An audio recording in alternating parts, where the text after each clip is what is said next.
मुलांच्या आवडीची गोष्ट केली का मुलं लगेच खुश होतात. तर आहे ना, हे त्या दिवशी तर असंच झालं होतं. बरेच दिवस झालं मम्मा इडली डोसे बनव, किती दिवस झालं बनवलं नाही. तर सारखं बनवते, तरी मुलांना कमीच पडलेलं असतं. लहान मुलांचं तसंच असतं. त्यामुळे ना, मुलांसाठी मी आज फर्माईश होती मुलांची इडली, डोसे, चटणी आम्हाला बनव खाण्यासाठी. तर तेच माझी सकाळी तयारी चालू झाली तर करायची. त्यानंतर मी सम्राटला सोडायला गेले पहिलं स्कूलला. त्याचं आवरलं, त्याला नाश्ता दिला, टिफिन भरला आणि त्याला सोडवायला गेले होते. त्यानंतर घरी आले, घरी आल्याच्यानंतर मग माझी परत कामं झाली चालू. परीला खायला द्यायचं गरमागरम इडली, डोसे हे तिला खायचं द्यायचं. एकच डोसा खाते, 2 इडल्या खाते, तरी तिचं चालू असतं, "मम्मा गरमागरम दे बरं का मला."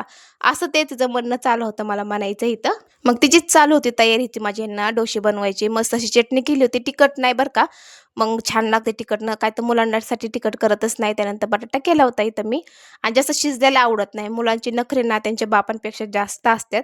तर इथं तेच माझी तयार झाली होती. त्यानंतर दुपारनं एक पार्सल आलं होतं माझं. तेच पार्सल घ्यायला गेले होते.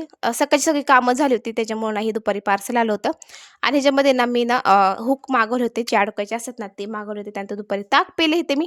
सकाळी नाश्ता फक्त केला होता आणि त्यानंतर मग ताक प्यायला घेतलं मी. थंडगार होतं आणि हे ताक गावाकडून आणलं होतं ह्यांनी त्याच्यामुळं मस्त लागत होतं. त्यानंतर हे ना मी ते हूक मागवले होते आणि खूप कमी रेटमध्ये मला भेटले होते. 30 होते बरं का. कारण की घर एवढं तेवढं चिटकवायला लागतं आणि रूम भाड्याचे असल्यामुळं ना खिळीसारखे ठोकता येत नाही आपल्याला त्याच्यामुळं